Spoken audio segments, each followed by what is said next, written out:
Good morning, everyone, and thank you, Manthan, for this wonderful opportunity to be here in Hyderabad.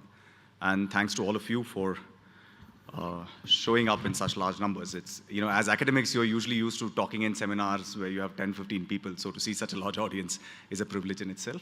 Thank you so much for being here. I want to talk today about Kashmir. The talk is titled The State and the Status. The background is known to all of you, so I don't want to dwell too much on that. But as a historian, I want to talk a little bit about the historical evolution of the special status of Kashmir so that we have a sense of where we are in the current conjuncture and where we might be likely to go. As you're all aware, the government has recently introduced two related moves.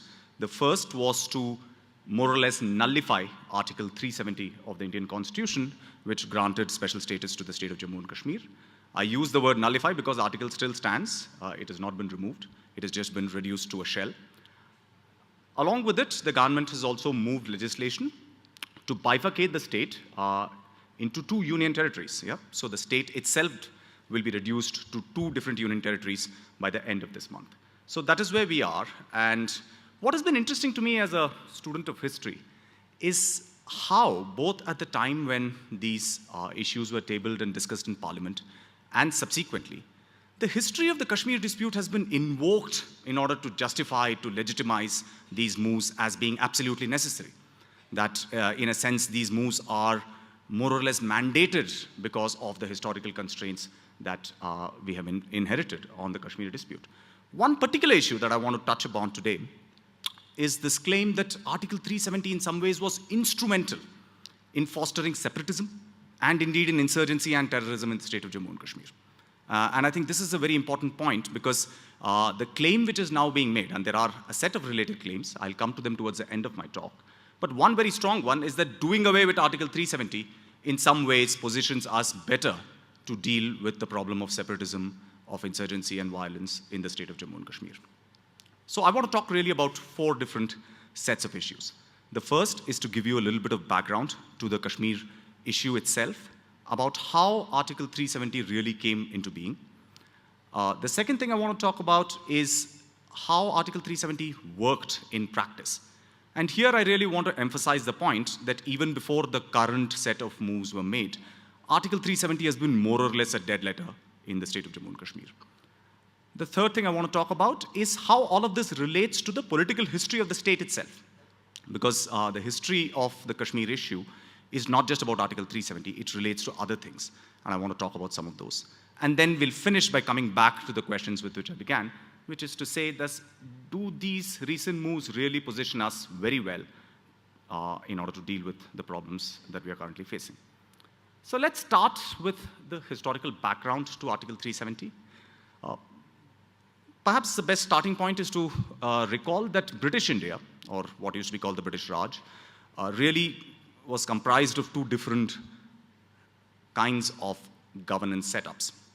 The first were the directly ruled provinces, and the other was the indirectly ruled, or what were also known as the princely states. So the directly ruled provinces, the indirectly ruled princely states, the latter were more than 500 in number, and actually throughout the period in 1946 and up to June 1947, when the partition plan was announced, the princely states really never got that much attention because everyone was very focused on the main provinces and what would happen to India, in what timetable would we get independence, and on what terms, whether there's going to be partition, if so, under what conditions. So once the partition plan is announced, the issue of the princely states really comes to the fore, and there is a huge amount of time pressure because this issue has to be dealt with before 15th of August 1947. And at this point of time, it became clear that some of the larger princely states, like Bhopal, Travancore, Hyderabad, and Kashmir, were actually looking for some kind of independent existence in treaty arrangements with the successor states of India and Pakistan. And this is what the government of India really had to deal with. And the person who came up with a very simple and straightforward solution to this problem was the secretary to the Ministry of States, a man called V.P. Menon, who worked for the Minister of States, Sardar Vallabhbhai Patel. So Menon basically said that, drawing on a provision in the Government of India Act of 1935, we could just ask all states to accede to the Union of India on just three subjects: foreign affairs, defense, and communication. with the proviso that on all other subjects, the particular state will continue to exercise jurisdiction. They would have an opportunity to continue or decide what they want going forward. Now, it was on this basis that the accession of most of the states happened before 15th of August 1947. On the day of independence, there were three important states which were more or less holdouts to this pattern of accession. These were Junagadh, Hyderabad, and Kashmir. And I want to talk a little bit about these together because the Kashmir issue is not an isolated sui generis problem. It is actually part of this particular constellation of issues. Now, Junagadh and Hyderabad had Muslim rulers, but Hindu majority populations, whereas Kashmir had the opposite composition. The ruler was a Hindu, but the majority of his population was Muslim. And since all three of these states tried not to accede to India, in the case of Junagadh, in fact, the Nawab actually acceded to Pakistan. On 15th of August 1947, just as India was becoming independent, the Nawab of Junagadh announced that he had offered accession to Pakistan. And Junagadh, just to clarify, is now part of what is called Gujarat, right? And that is where Sardar Vallabhbhai Patel himself came from. So did Mahatma Gandhi. So there was a lot of consternation around the problem of Junagadh. And it is interesting to note that it is actually in the context of Junagadh that the government of India, after a lot of internal deliberation, first offered to hold a plebiscite. It was not offered in the case of Kashmir. Kashmir actually comes much later. It was in the context of Junagadh that the government of India tells Pakistan that we, the government of India, are prepared to have any kind of democratic test to ascertain the wishes of majority in those cases where there is a conflict between the ruler's own sort of religious identity and those of the majority of his population, which is to say, all of these three states. And at this point of time, the Indian government was very confident that any plebiscite in Junagadh would go in its favor. It is also worth remembering that the issue of referendum did not come out of thin air. In fact, referenda were already conducted in India around the time of partition in two different places. There was the Northwest Frontier Province, which is now part of Pakistan, which was actually ruled by a Congress government led by Dr. Khan Sahib, the brother of Khan Abdul Ghaffar Khan, who's also known as Frontier Gandhi. So there was a Congress government in Northwest Frontier Province in 1946.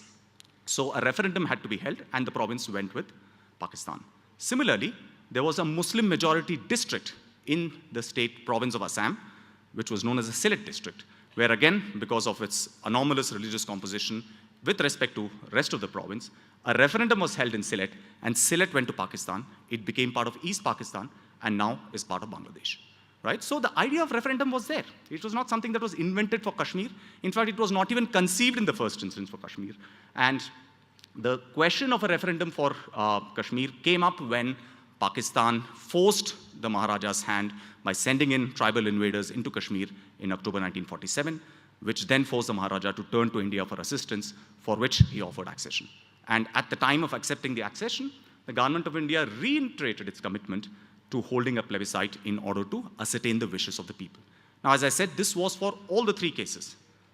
Now, it's very interesting. In November 1947, when India and Pakistan are talking about all of these three problems, Mountbatten, who was then Governor General of India, makes a formal proposition to the Pakistanis saying that referenda should be held in all of these three places.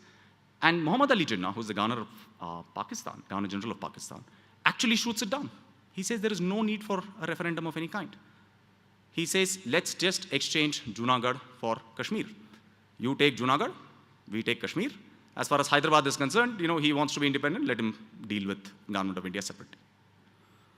Now, what is also very interesting is that in the same sets of meetings, Vallabhbhai Patel tells the Pakistanis, and I'm quoting from a document, a historical document which is available, where he says, why are you talking about exchanging Junagadh for Kashmir? Talk about exchanging Kashmir for Hyderabad and we can do a deal, right? So what is very interesting is that contrary to all these claims about saying, oh, if Vallabhbhai Patel had been dealing with Kashmir, the entire state would have been us. He was actually at this point of time prepared to trade off Kashmir for Hyderabad. And rightly so. Hyderabad is, as you all know, squarely in the middle of heart of India. And that was, to him, the most important issue to be dealt with, not Kashmir. And in fact, this is not a secret. On 11th of November 1947, when the Indian army moved into Junagadh, Vallabhbhai Patel went and made a public speech where he mentions the same point. And you can all go and read that speech. It's available in his collected speeches. He says, we told the Pakistanis that if you can give us Hyderabad, we are willing to give you Kashmir. right?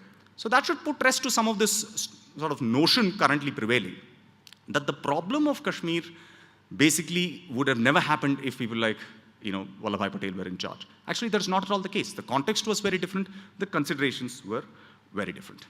Now, I just want to move fast forwards to the story of how Article 370 itself came to be conceptualized.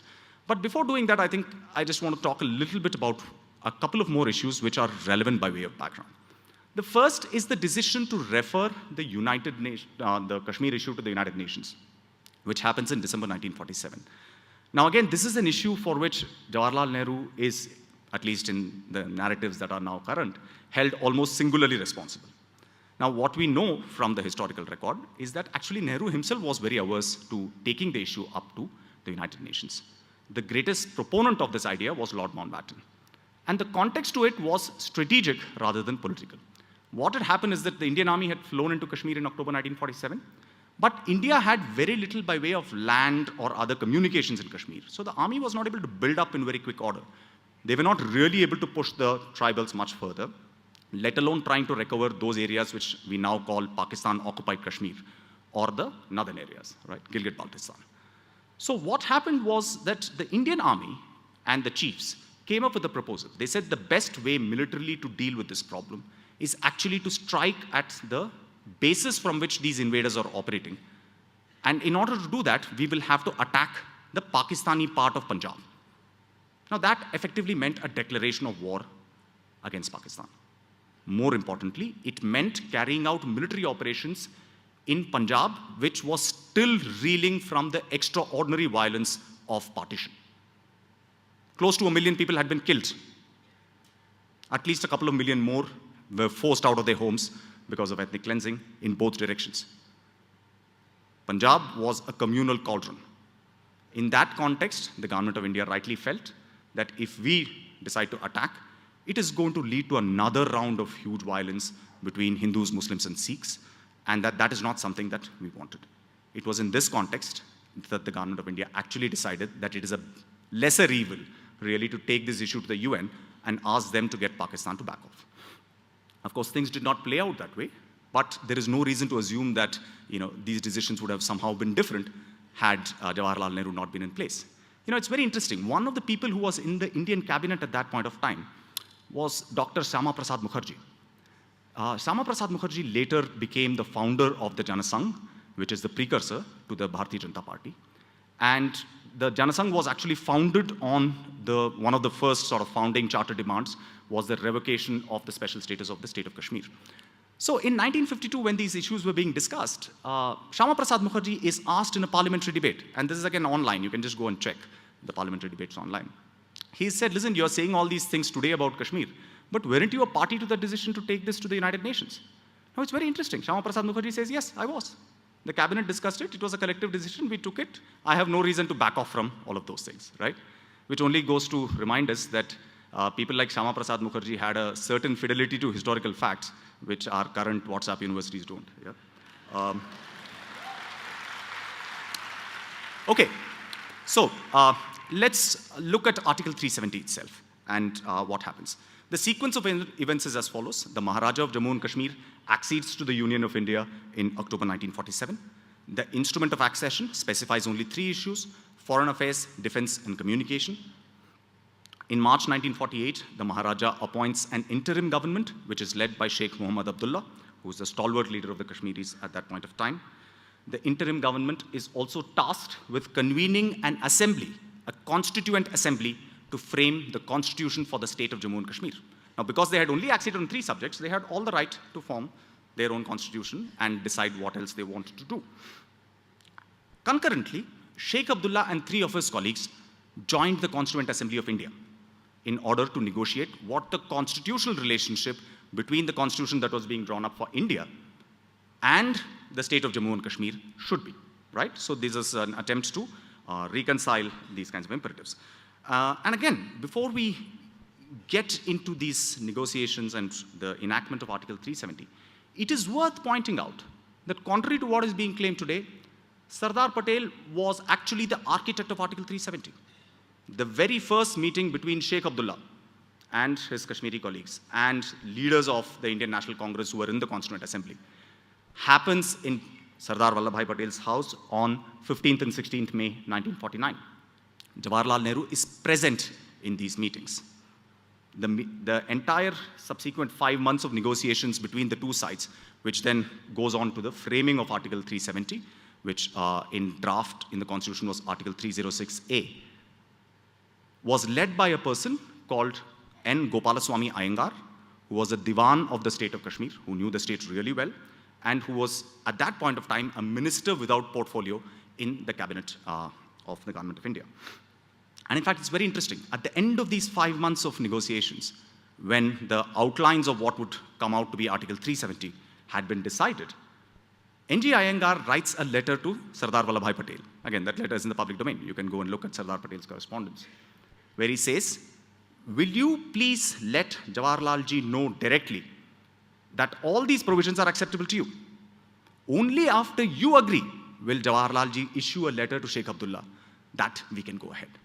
So you can see how Sardar Patel is central to the whole process of coming up with Article 370 itself. In fact, when all of these things were happening, Jawaharlal Nehru was in the United Nations, in the United States on his first state visit. And Patel writes a very interesting letter to him saying, there was a lot of discussion about whether we should create this kind of special status within the Congress party, parliamentary party. And after a lot of discussion, I was able to prevail upon them to agree to this. So you can see how central Patel was actually to this particular imagination of Article 370 and what needed to be done. Now, Article 370, if I have to give you just the gist without getting into the detail, restricted the Union government's legislative power on Kashmir to just the 3 subjects of foreign affairs, defense, and communications. It also specified a mechanism through which other provisions of the Indian Constitution could be extended to the state of Jammu and Kashmir, right, other than these 3 subjects. And for that, it envisages a 2-step process. In the first step, the President of India could issue a presidential order under Article 370, specifying what other provisions of the Indian Constitution were to be extended to the state. Those provisions, the presidential order needed prior concurrence by the government of the state of Jammu and Kashmir. And in the second step, that concurrence had to be upheld and ratified by the Constituent Assembly of the state of Jammu and Kashmir. Now, what this would mean is that if a provision of the Indian Constitution was being extended, the Constituent Assembly of Kashmir had to finally accept it and embody it in the state's constitution. Only then the 2 constitutions could comport with each other, right? Now, what this also meant is that once the Constituent Assembly of the J&K state met, framed the state's constitution, and dissolved and proclaimed that constitution, no further provisions of the Indian Constitution could be extended to the state of Jammu and Kashmir. Now, it is in this way that an ironclad guarantee was given, or what people assumed were ironclad guarantees back then, about the special status of Jammu and Kashmir. That is how autonomy was given. So the fundamental principle was that the Kashmiri people, through their representatives in their Constituent Assembly, would decide how much and what of the Indian Constitution they were willing to accept over and above the 3 subjects on which accession had happened, right? So that is the underlying principle under which these things are called. Now, this is also the reason why the article is called temporary in the text of the Constitution. It was temporary because the final provisions could only come about once the Kashmir state's constitution had been framed by their Constituent Assembly. It is also interesting that unlike other temporary provisions of the Indian Constitution, there is no time specification here. Most of the other provisions of the Indian Constitution which are temporary, like reservations, etc., have a 10-year time bound. There is no such specification in the case of Kashmir. Now, the one other point I want to point out is that Kashmir was not the only state to have its Constituent Assembly. It is not as if it was sui generis in that context. There were 3 other states, princely states, which actually had their own Constituent Assemblies. These were Travancore, Mysore, and Saurashtra. So Saurashtra's Constituent Assembly decided in 1949 that they would embrace all of the Constitution of India, and they dissolved themselves. So that was taken care of. In the case of Travancore and Mysore, the Constituent Assemblies could not make that determination. In fact, it was only in 1952 that after the first general elections had happened, And Congress ministries were in power in all of these states, and they had taken control of the constitution-making process within those states, that the constituent assemblies of these two states, which is Cochin and, Travancore Cochin and of Mysore, decided that they will accept all provisions of the Indian constitution and dissolve themselves. So Kashmir was the only one where this did not happen, and the Constituent Assembly was supposed to play out in its own way. Now, the working of Article 370 over the period from the time it was put into place, from the time the Constitution came into existing, was already a difficult affair requiring a lot of negotiation, give and take from time to time. Even in the early years, this was very true. For instance, the Kashmir State's Constituent Assembly met for the first time in November 1951, right? And by the time the Constituent Assembly set about deciding how to frame the state's constitution, Sheikh Abdullah wrote to Jawaharlal Nehru and the Union government with a special request. He said, I want to depose the Maharaja of Kashmir and do away with the hereditary ruler. And what the state should have is an elected Sadr-e-Riyasat, which is to say an elected governor of certain kind. Now, there was a problem with this request because the President of India had recognized the Maharaja of Kashmir as the ruler of the state in the Indian Constitution. So, you had to find a way of dealing with this problem. And that led to the first most important set of discussions between Sheikh Abdullah and Jawaharlal Nehru, leading in 1952 to an agreement which is known as the Delhi Agreement. So the Delhi Agreement basically said what were the other kinds of broad provisions and arrangements of the Indian Constitution that the Kashmir state was willing to accept, right? So this was, again, you see how, despite Article 370 being there, you needed to refine its terms and understand what exactly needed to be done.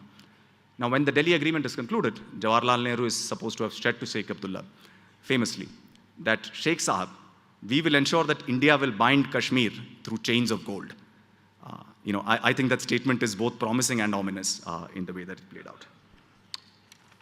Now, it's very well known that within a year after the Delhi Agreement of 1952, Jawaharlal Nehru and Sheikh Abdullah had a falling out. The reason for that was basically the desire on the part of Sheikh Abdullah to ensure that Kashmir state's autonomy should not be further encroached upon, right? And even in the current discussions on Kashmir, it is constantly said that, the Kashmiri constitution in some ways is less progressive than the Indian constitution, because Kashmiris were not even willing to accept the fundamental rights provisions of the Indian constitution, yeah? So in a sense, it's seen as somehow being regressive. But actually, that's far from the case. The reason Kashmir state did not want to accept the fundamental rights provisions of the Indian constitution when the constitution was coming into being was because one of the fundamental rights was the right to property. And Sheikh Abdullah had something called a Naya Kashmir agenda, which was his political blueprint for the state of Jammu and Kashmir, which envisaged very large-scale agrarian reforms. Now, under the old, princely dispensation, very large amounts of the state's lands were in the forms of what you would call as jagirs, many of which were actually owned directly by the state or by the Maharaja and his extended kin. So Sheikh Abdullah was very clear that land had to go to the tiller. And in order to do that, they would have to be taken away from the Jagirdars. And he was very clear that the Kashmir state should not provide any compensation for it. Now, if you enshrined right to property as a fundamental right, then the question of compensation automatically comes into play. It happened in the case of all zamindari abolition in India. There were lots of litigations in the 1950s. And Sheikh Abdullah wanted to avoid that. Yeah? So it is actually in order to enact a more progressive provision that the Kashmiris refused to adopt the fundamental rights provisions of the Indian Constitution. While we are at this issue, I must say that other claims have been made saying that there is no reservation for scheduled castes and scheduled tribes in Kashmir. It's totally false. All of those provisions are there. Anyone can go and check it out for themselves. So what happened? When Sheikh Abdullah enacted these very far-reaching reforms, which hit at the basis of the power and property of the inherited elites of Kashmir, who were also Dogra Hindus in terms of their religious identity, the issue became something like a Hindu-Muslim issue in the context of Kashmir, onto which then the Janasangh patched itself and said that we support the claim of the Dogras for closer integration and doing away of all special status. The demand by the Praja Parishad in Jammu, which was a representative of the Dogra Hindus, was of course driven by their desire to protect their property rights. and to ensure that their status, which had been derogated by the rise of the Kashmiri Muslims, particularly in the form of Sheikh Abdullah, was restored, right? It's a classic sort of principle of reaction. And the Janasangh gave it a much wider pan-India context and launched a mobilization which unnerved Sheikh Abdullah and then led to the rift between him and Jawaharlal Nehru. And ultimately, Sheikh Abdullah was imprisoned and dismissed as Chief Minister of Jammu and Kashmir. While we are at this point, I must say that, as a historian, when I look back at these things, it strikes me that 1953 really was the pivotal moment. Jawaharlal Nehru's biggest blunder when it came to dealing with Kashmir was the dismissal, arbitrary, completely unconstitutional dismissal of Sheikh Abdullah.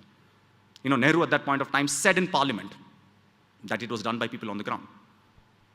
We have documents now to show that Nehru was central to the process of dismissal of Sheikh Abdullah. He drafted the set of instructions which went out to Sardar Riyasat Karan Singh. So I think it is incumbent upon us to recognize what was done at that point of time. In fact, it's very interesting. Lately I was looking through some other documents, and there is a letter written to Prime Minister Indira Gandhi in 1972, around the time when the Shimla Agreement is being crafted, by her very influential principal secretary, a man called P.N. Haksar. And P.N. Haksar actually writes to Indira Gandhi in that note, calling the 1953 dismissal of Sheikh Abdullah the original sin in Kashmir. And I think that characterization is very apt and very astute. And the fact that someone could tell this to Jawaharlal Nehru's own daughter, I think also tells about something about the relationship that advisors and politicians perhaps enjoyed back in those days. Anyway, let me just talk about what happened subsequently, right? So Sheikh Abdullah's dismissal is not just about him, it is also the beginning of the end of Kashmir's special status, right? It starts right then. And Jawaharlal Nehru is the person who begins this. It's very important to acknowledge this. Look at a series of headline things which are done.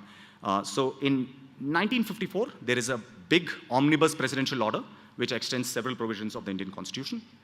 At that point of time, at least there is a fig leaf that the State Constituent Assembly of Jammu and Kashmir is still in existence. It existed till 1956. So you could say that its concurrence was sought.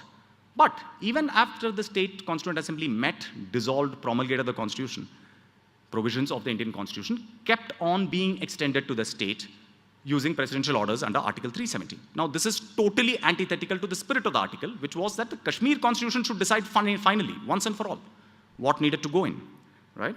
So in 1964, November 1964, just after Jawaharlal Nehru's death, Article 356, which is imposition of president's rule, is extended to the state of Jammu and Kashmir, right? Through a presidential order in Article 370. In November 1966, something even worse happens, which is that the constitution of the state of J&K is changed in order to make the elected Sadr Riyasat as center-appointed governor. Just as an analogy, think, what would happen if the President of India, instead of being an elected head of state, became a nominee of the Prime Minister of India?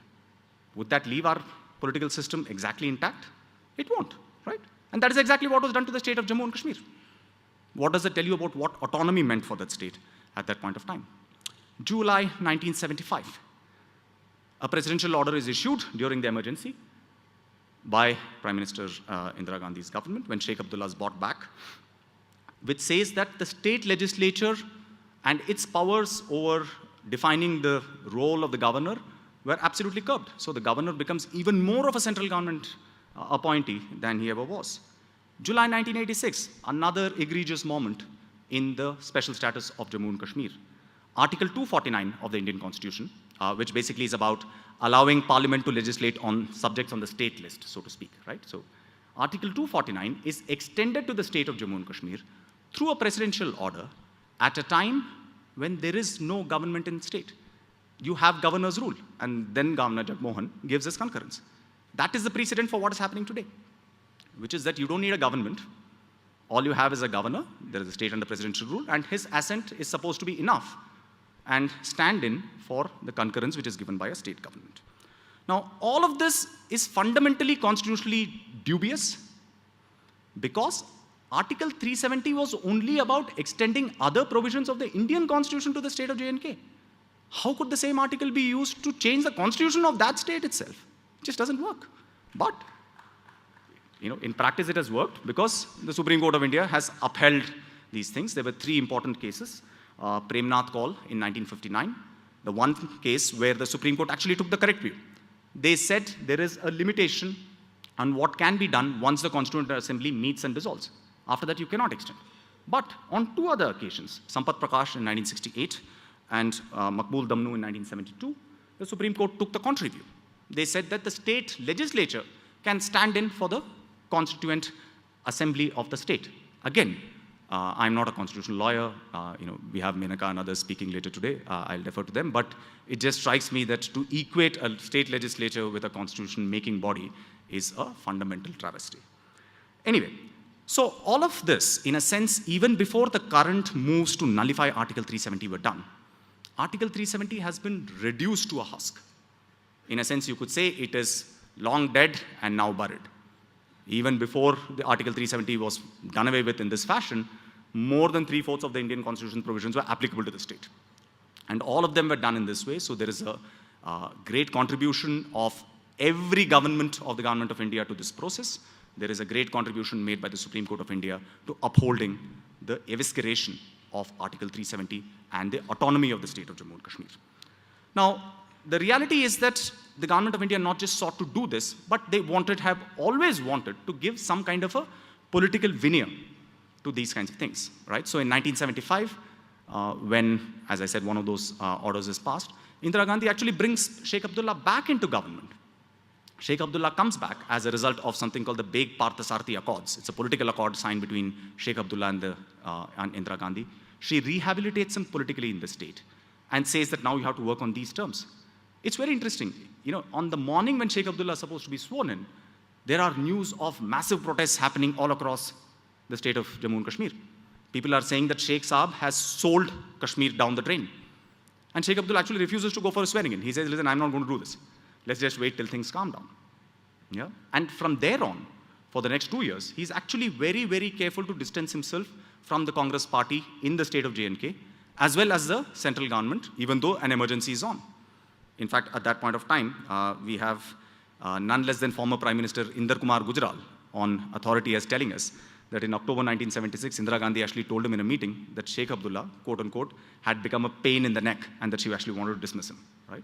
So what it only goes to tell you is that the whole process of the diminution, dilution, evisceration of the autonomy of the state has proceeded.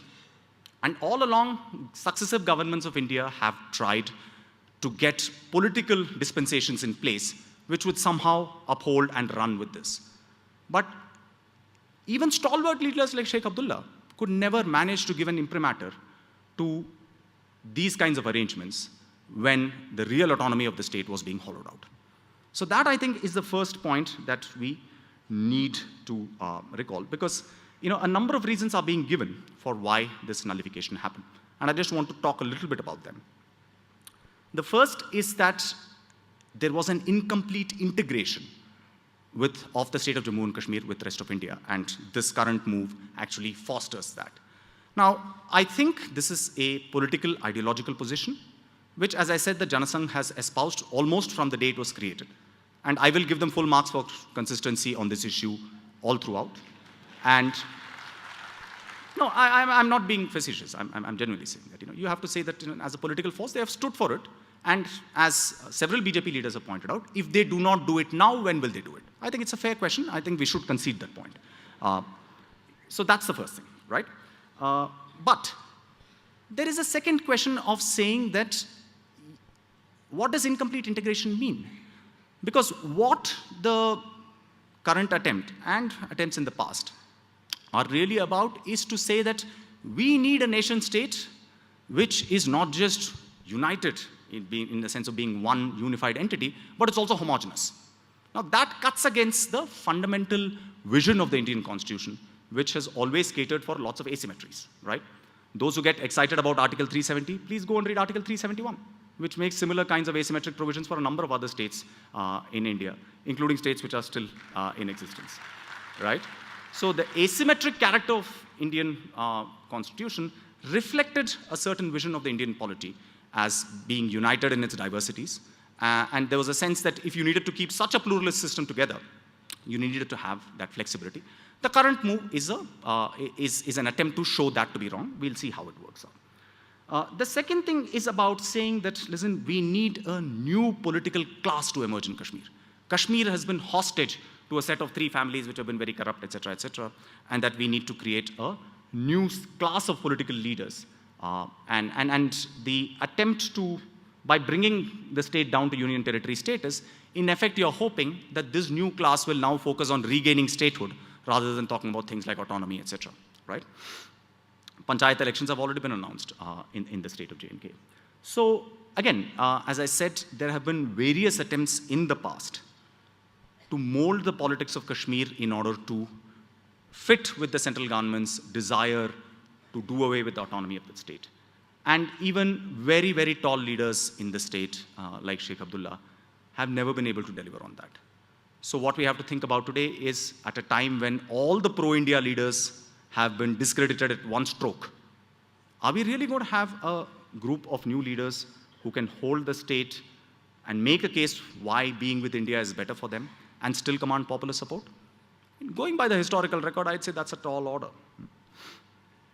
Another argument that is being advanced, and this is what I began with, is that Article 370 somehow led to separatism and insurgency. Actually, it's totally the other way around. It is the diminution, dilution, destruction of Article 370 which paved the way for the insurgency to happen.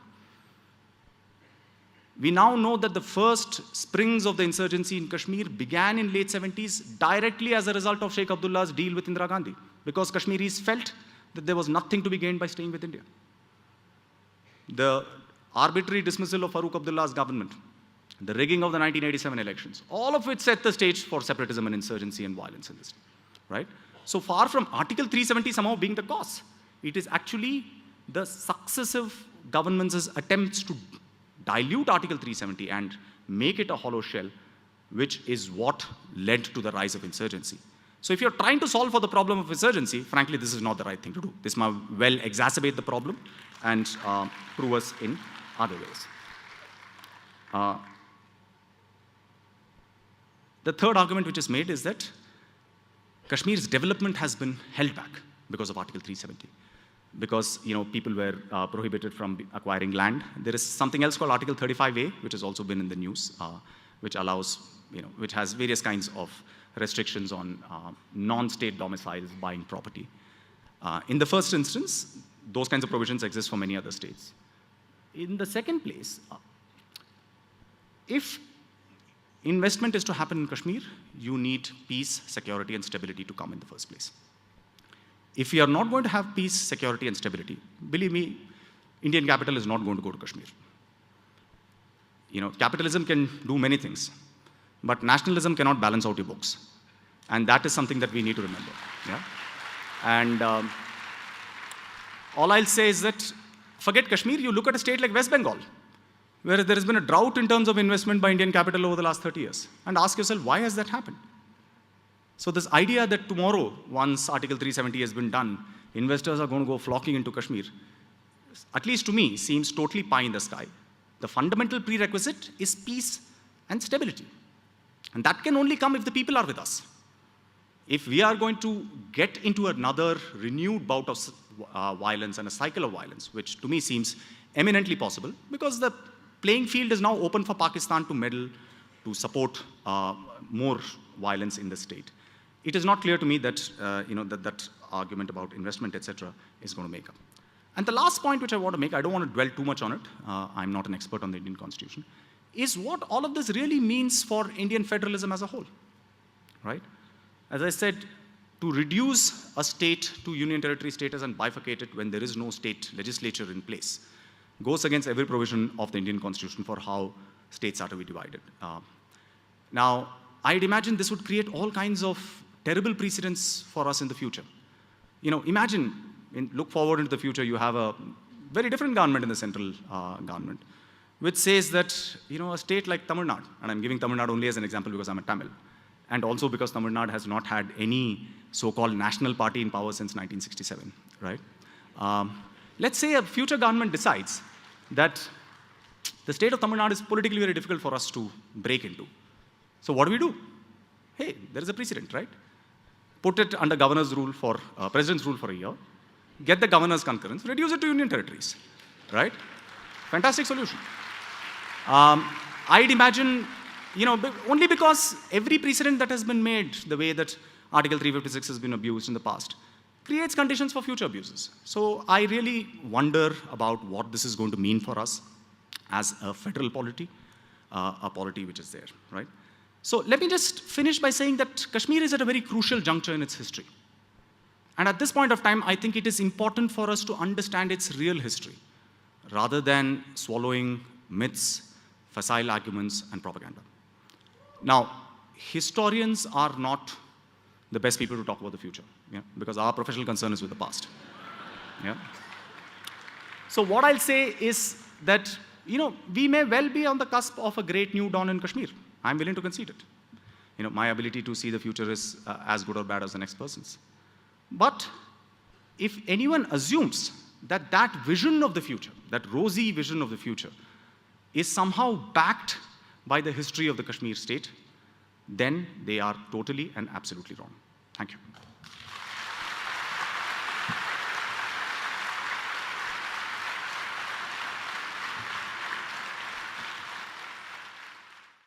The former state of United Andhra Pradesh was bifurcated without the concurrence of the state assembly. They repeatedly voted against the creation of Telangana, and still the union government passed an act creating Telangana. So why would this case be any different? So again, I'll defer to colleagues who might follow later on to talk about some of these things, but the requirement of the Constitution is that the state legislative assembly should have an opportunity to express its views. Those views are not binding on the Union Parliament. They can still go ahead and pass that. That is the reason why, despite. So the key thing is that democratic voices should be heard on the floor of the state assembly. In the case of Kashmir, there is no state assembly currently in play. So that is why the two cases are very different.